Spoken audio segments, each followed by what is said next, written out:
Rightio.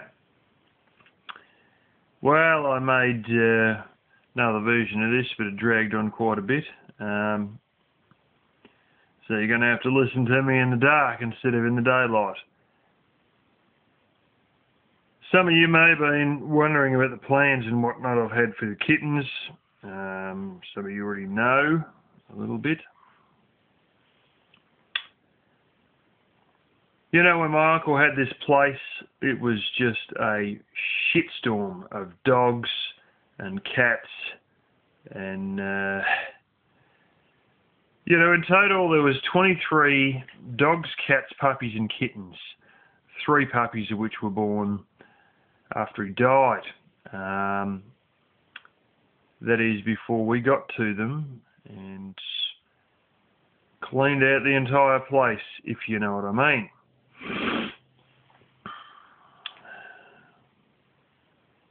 There were some great things that used to go down. You know, this place was essentially ran by the dogs, pretty much. There were cats that really ventured outside because, you know, the dogs would kill them if they went outside and they got a chance to grab them. And plenty of times they killed cats. Then one time they all decided to gang up on another dog and killed that dog. About a week, maybe a week and a half later, they killed another dog. My uncle got the shovel out and buried that other dog, only for them to dig it back up and start eating it a week later. The joint was a circus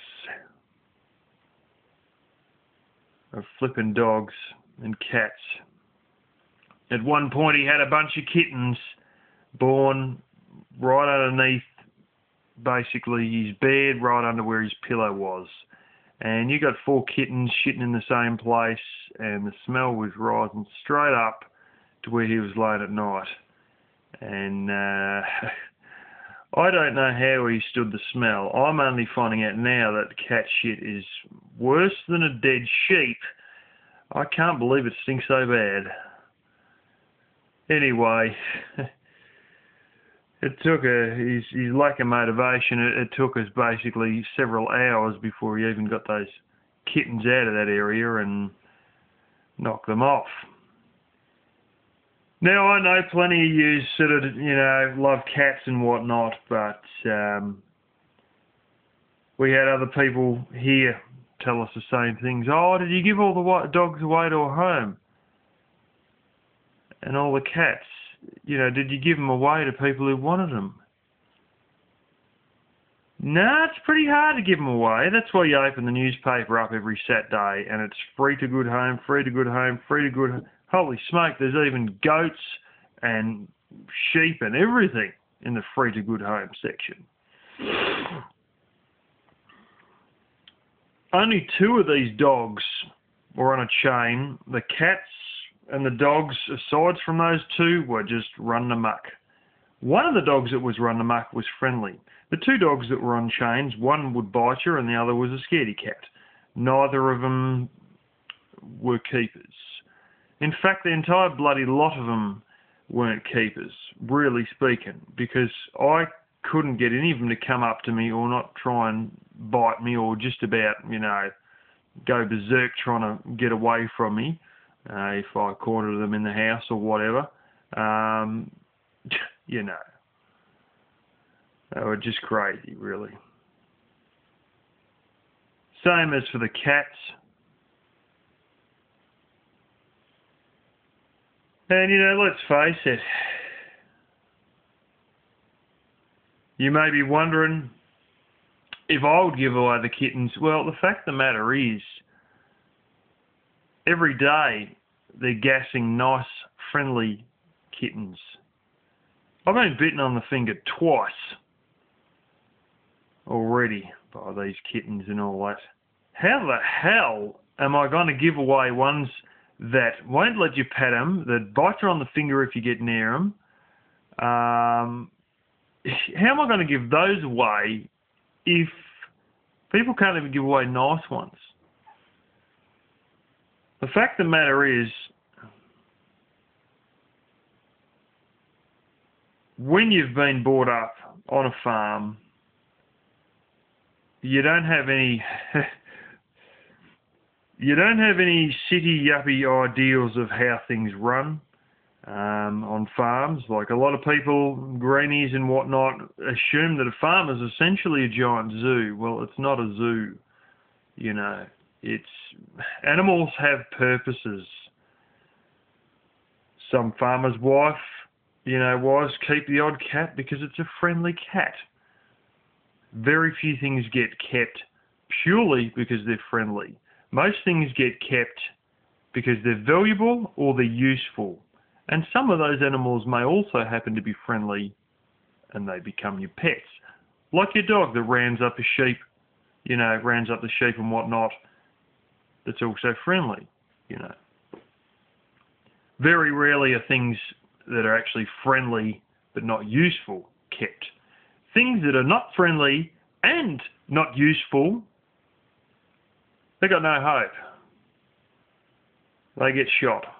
Along with people's dogs, even dogs they've had for years. My uncle done this when he was back on the home farm.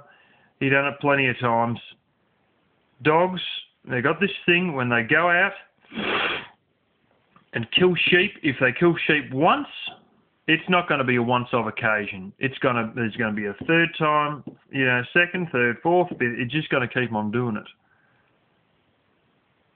Once a dog does it once, it won't be the one and only time, is what I'm trying to say. And that's well known. And dogs that kill sheep, it doesn't matter if it's been a nice dog for the last 6 or 7 years. Generally speaking, kaboom, they blow them away. A lot of, city folk, yuppies and whatnot going by weekender places. They get their 5-acre block and they're, I'm out in the country, we're so free, we're so wide open spaces. I hate to tell you, buddy, but you've only got 5 acres there. And they let their dog wander around. And often enough, the dog will go and kill, I don't know, maybe $2,000 worth of sheep. And of course, the farmer will blow the shit out of the dog. And if the person realises, then they usually go run to the cops and say, I want them charged. And the cop goes something along the lines of, you're a stupid bastard. You're lucky that you don't get charged because it killed a couple $1,000 worth of sheep. In actual fact, in my shire, there's actually basically a policy and whereby if sheep get killed by a dog, now this is local government policy, this is on the books. If sheep are killed by a dog, the dog will be destroyed. There was one dog that got out of it, and then there was complaints about that, and this woman had blooming few sheep, only about half a dozen. Well, it might have been 3 or 4, I think. Not a great deal. And, he killed all bar one. And then the dog was friendly enough to, hop in the car with her when she opened the door. So she closed the car door on the dog until the ranger came and picked it up, and useless bloody ranger let the thing out again, didn't he? And there was hell to pay. There was investigations and everything, and he damn near risked his job by giving the dog back. I don't know if he'd spent a great deal of time living in the country or not, that ranger, but it's the way it runs. And I'm buggered if I'm going to have a friggin' shitstorm of dogs and cats. Like at the moment, I'm not joking, they probably cost more to feed than feed myself. And you go out there and, they all run away or whatever. Old mama cat decides she's going to growl as I'm pouring the food out, and then as soon as I move away, she comes out and eats the food. But anyway, it's no longer a problem. Because just like road sheep that keep jumping fences, road cattle that keep jumping fences, dogs that kill sheep, and everything else that's nasty or got no real purpose, well, old mama cat is is a has-been as of yesterday afternoon, along with 2 of the kittens which departed this world today, and there will be a 3rd one, but I didn't want to upset the other 2 today. They'd had enough scares of me grabbing kittens in front of them and putting on a hell of a performance, and yeah, so I'll get the 3rd one at a later time. Fact of the matter is, it all sounds nice, those of you who live in the city and want to do homesteading, that you've going to become a whole circus worth of animals and, you know, set up your own little zoo. The reality of full-time sort of, you know, not full-time, but when you grow up in the country, you grow up on farms and you continue to live in these areas, you know what the reality is. And I'm showing you the way it honestly is with living off-grid. You know, fencing, firewood, picking up scrap metal, you know, looking at flipping weeds, digging out weeds, killing weeds, burning off weeds. You know, this is the reality of the way it is. I haven't showed you picking up rocks yet because we haven't got to that one. But and the reality of the situation also is that I am very frugal when it comes to overheads, and I like to show people how to save money on their overhead costs, as I have done. And I'm not going to then backflip on that and turn out and have a bloody cat zoo, you know, and blow bucket loads of money on that. I find out now that cats are approximately 4-fold the cost of dogs to feed. Great. You can't feed them dog food either because there's a lack of taurine and thiamine, and they also need 33% animal-derived protein, which isn't a problem here because soybeans aren't subsidised, but a lot of these dog foods are only 28% protein.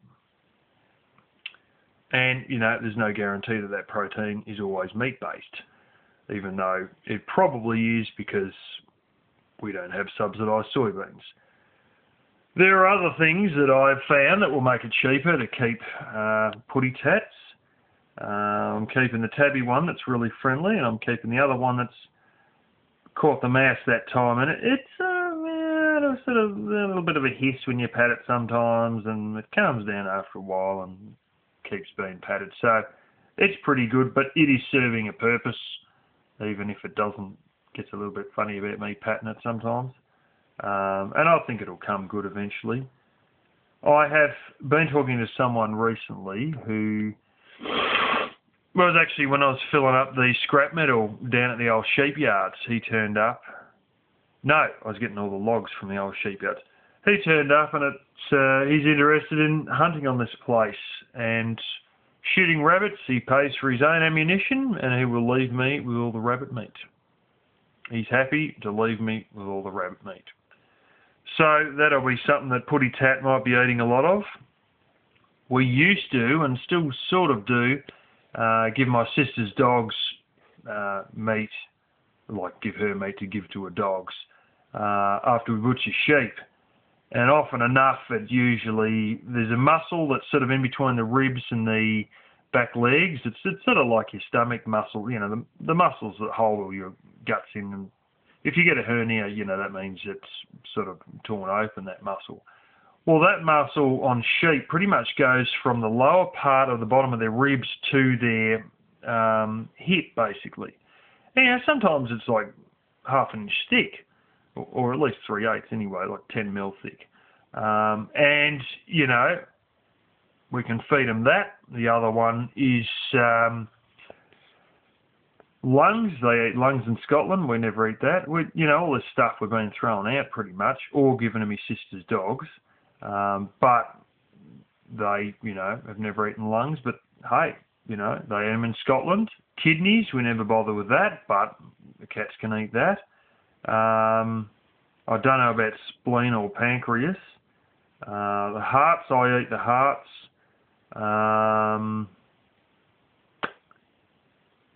Maybe even the old tongue, because I know lamb's tongues are actually sold in the supermarket in tins. But yeah, there's a few different bits and pieces there that... oh, yes, the other one is when you use a bandsaw, you end up with all this, and I've actually eaten this stuff. It's not too bad. You end up with all this mince that's basically a third fat, and the rest is meat, but there's quite a lot of bone dust in it, like essentially sawdust, but add a bone. And it's not that great to eat because there's all the bone dust in it, but I'm sure the cats will eat that without a problem, because I've ate it myself without a problem. But that'll be another one that I use to lower my cost. It's unfortunate, and if you guys know about this, mention it in the comments, because it's unfortunate that I can't use dog food in place of cat food. You know, like get a supplement to basically add in the extra vitamins that the cats need. And they also need more vitamin A than dogs as well, but you can use livers for that. And my father usually only grabs about half the livers and the other half he throws out. So that'll be another one the cats will be getting, because they can eat that as well. And they have a tendency to need more vitamin A.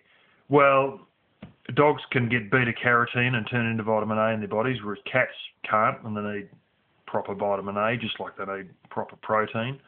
But anyways, that's what's going on and what's been happening. And I only wanted to keep one cat, but I've talked myself into keeping two. So those of you who think I should keep the whole lot, well, you're lucky I'm even keeping two, because originally the plan was only one. But the tabby cat's very friendly, but also friggin' gluttonous. Like, it'll guts into the food, and it's sort of a bit fat, and I don't know how.